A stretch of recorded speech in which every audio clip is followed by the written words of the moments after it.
most easiest thing to do. And we teach this in anatomy lab with residents all the time. And it's actually very benign, and it's not bloody. And also, you can do a retrograde approach. So you stick a needle in the cricothyroid membrane, and if the head is towards me and the feet are towards you, you stick a needle this way, and you can bag them by using certain equipment that you do after you perform the needle cricothyrotomy. Or you can reverse the angle of the needle, not while it's in them, of course, but you can reverse the approach, put the needle in, and use a central line kit, and just put a guide wire through, and have that guide wire have the mouth open. You need more hands for this, so you might use your hands. And we're going to have someone, as they're pushing the guide wire through, I'm going to look for that guide wire, grab it with forceps, bring it up. And then I'll put an ET tube, I'll put the guide wire, and I'll put the ET tube down, and it'll go right into the right trachea. Really easy.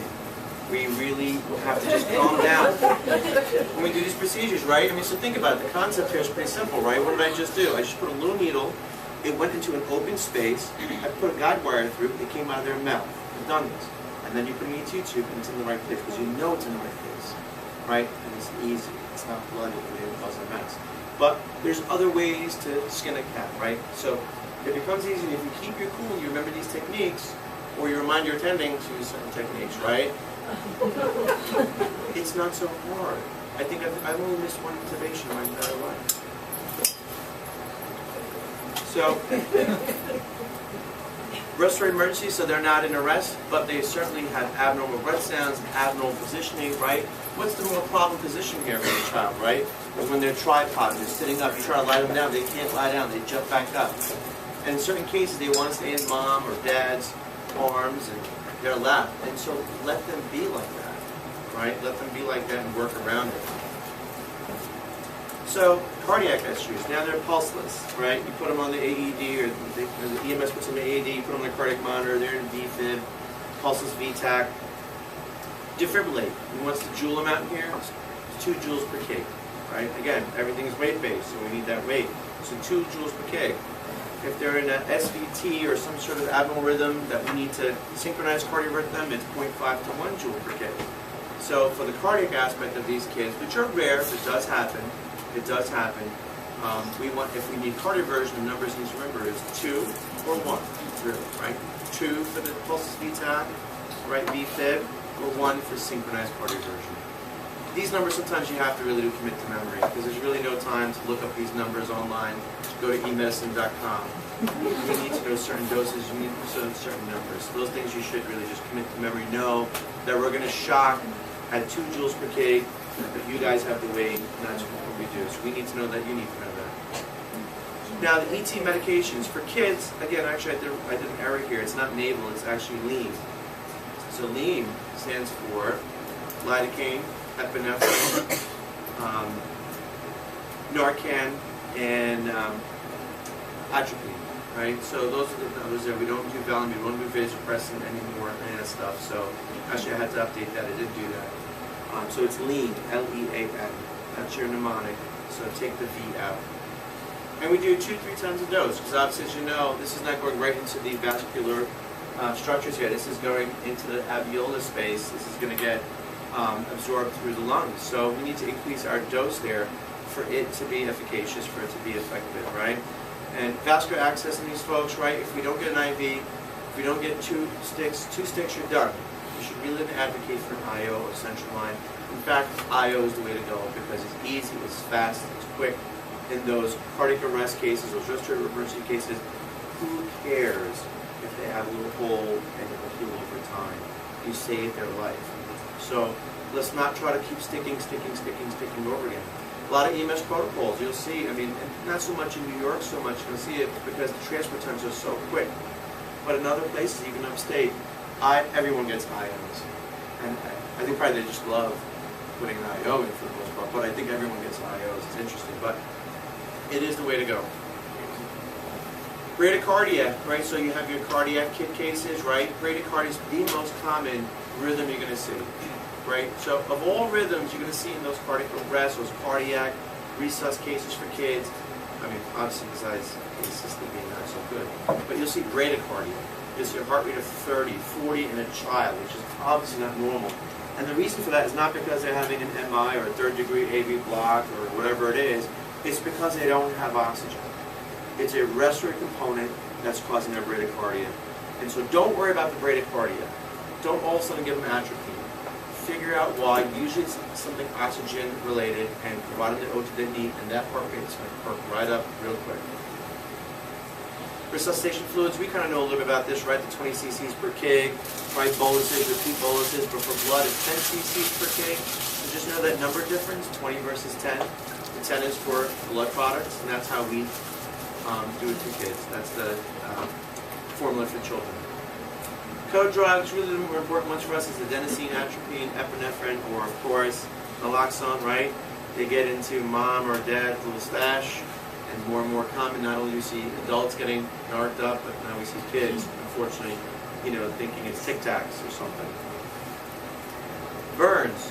Burn resuscitation, right? So burn kids, important for us, right? Because these kids, they get burned, hot water, either unintentional or intentional burns, who knows. But nonetheless, though, we have to treat burn victims very seriously, very critically, and very quickly. We use certain formulas, rule of nines, right? Parkland formulas to help us with fluid resuscitation. So what happens in burns is that kids' third space fluid, they lose fluid through the burns, through the partial or full thickness burns, and now we have to resuscitate them. And so the formula is the Parkland formula, where it's 4 cc's per kg, multiplied by the body surface area. That's our 24-hour fluids. We give the first half of that volume in the first 8 hours, and the remainder over the next 16. So the Parkland formula helps us dictate how much fluids we're going to give them over 24 hours, and we break it up into the first 8 and the next 16. And that's not even maintenance, that's just burn resuscitation fluids. Okay. So important to know with burns in your mind is that, doc, they're going to need some fluids, and we got to give them a lot of fluids. Okay. And I'm not talking first degree burns. I'm not talking little partial thickness something. I'm talking real serious burns. And so what are real serious burns? We transfer to the burn center because our body surface area of second degree burns or third are greater than 20%. They have third degree burns, and all they need here is just 10%. And third degree burns of 10% go to the burn center. Third degree burns in certain areas, hands, feet, face, perineum. And then major chemical electrical burns also go as well, along with traumatic burn injuries as well. So some numbers you don't need to know. Some of it makes obvious sense. We see these kids, right? Like their whole arms is turned off, their legs are kind of charred. Right, that makes sense. We know that immediately. But for these kids, what we need to know is obviously we're going to control their pain, but they need fluids, right? Prophylaxis for infection, things of that nature. Switching gears to respiratory emergencies, right? These are going to be our kids that come in who are short of breath. These are the common stuff for us, and some of them are mild. A little wheeze, right? No big deal. But the ones we need to worry about is when someone has a history of asthma and they have almost no breath sounds, right? They have no breath sounds. Their wheeze are very low. And so if someone's not wheezing so loud and they have a history of asthma and doc, they've been wheezing for a few days, and you listen to them and there's really no air movement, so there's no air movement, there's no loud wheezing, that means they have so much inflammation, so much spasm, that they're not moving air, there's no whistling sound, it's decreased. That's bad news. So when they're wheezing really loud, I'm very happy. When they're wheezing very loud, it's good. That means they're moving air in and out, that's great. But when they're not, these are the emergencies, these are things we have to worry about, and we have to treat these kids very quickly.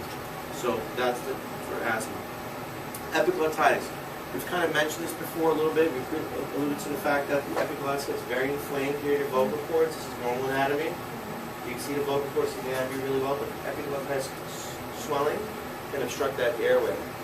These are the kids that come in, they look sick, they look ill, they don't want to leave mommy, daddy's arms. They're tripoding, they're sitting up straight, they don't want to lie down. Very sick kids. These are the kids that improve their airway very quick. These are the kids that you're doing surgical airways on, unfortunately. The reason why we don't see a lot of these kids anymore is because of vaccinations for H-flu, right? H-flu and strep are the major causes here, and we vaccinate these kids up the wazoo. But an unvaccinated child can come in and present very sick. And we don't see it so much, and I know some medicine is dictated by the area in which you live in, right? But I'll tell you, when I was rotating in the Bronx, not to belittle the Bronx, but people don't have insurance, and you see this much more often.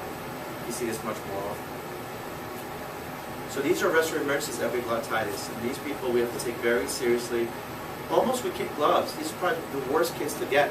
Because if you touch them, if you irritate them, if you annoy them, they can actually occlude in seconds. And that's what I was taught. I've seen it only once, and it is true. You have to just let mom provide oxygen. You have to even give sometimes called the anesthesiologist right away, because you may need to give them inhalant sedatives to kind of relax them to obtain IV access.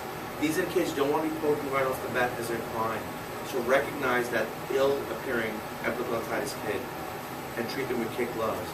You got to actually treat them rapidly, but the child can't know that. You understand what I'm saying? So it's very different. Croup, not so sick, right? Parents fly them in because they're barking like a seal, right? They look short of breath. But all honesty, now studies are showing even coolness, nebs, and steroids really don't help so much, believe it or not. It's almost, and the way, and what we do is nothing now in medicine. And the only thing we need to know about croup is if they're a respiratory emergency or not. So if they're 6 months and under, right, and they have croup with some respiratory compromise, right, those kids get admitted, right? That's the algorithm you do it because they can have a life-altering event, ALTI, where they kind of stop breathing. Those kids do and can't stop breathing. But when they're 6 months or above, a year and above, they have croup, they rarely get admitted. You treat them supportively. Sure, coolness neb, fine, some Decadron, maybe not. Studies show they don't hurt, but a lot of studies show they don't really help. So I say if it doesn't hurt, but it may help, we're going to use it, all right? Albuterol does not help. You know, that kind of stuff does not help at all. In fact, that can hurt. Trauma, right? This is the stuff that we all live for, they die for, but it's the leading cause of death in children older than a year, right? It is certainly the leading cause of death. Trauma, trauma, trauma. And where the kids hurt, where do they get hurt? It's their head, right? The head's the biggest part. They lean into everything. They head first, everything. They hit the walls. Always their head that gets hurt. Nothing else gets hurt but the head. Also, the second thing that gets hurt is their chest. They get a lot of thoracic injuries, pulmonary contusions, rib fractures, pneumothorax, and then you worry about those upper abdominal organs that get injured. So blunt trauma is the most common form of injuries and trauma for kids. So the blunt trauma stuff we worry about. We do our FAST exam, of course, in kids as well, because that's better to do than CT imaging if we can avoid CT imaging. But sometimes we have to do the CT imaging to assess. Doctors are now getting trained to do an EFAST, which is looking at the lungs, looking at the pleura, seeing if there's fluid or pneumothorax on ultrasound. Some of our guys can do it, some of our guys can't. But it's something we should, our team should note, and I know the residents do learn that here for the trauma team. Spinal cord injury, we have to always worry about with blunt trauma, right, or traumatic kid injuries. They can have no signs or very subtle signs, but really just be very cautious when these kids come in with trauma injuries. They can have spinal cord injury without any evidence on radiograph, right? The whole thing we learned about the Skirora syndrome. But they can have maybe a little weaker side. It really calls for a very, very thorough physical exam. I know we do our ABCs, we do our primary, secondary survey. The last thing, if we're looking at all four extremities moving, that might be great for us. But at the end of the day, we really got to be very kind of attuned to looking at those fine things. That, you know what, they're really not moving the right as they're moving the left side. And there could be some sort of spinal injury, even though our CAT scans are normal. So just be aware of that. Do a good neurological exam after the fact. So we're not really doing it right away. Sometimes we're mobilizing the kids and we're sending them up to CT. But really check that part in the end, because they do have these, right? Adults will tell you, I can't move. It's very easy for us to see it in an adult, but the children are not telling us that. All right, any questions? Great. Thank you so much. Thank you.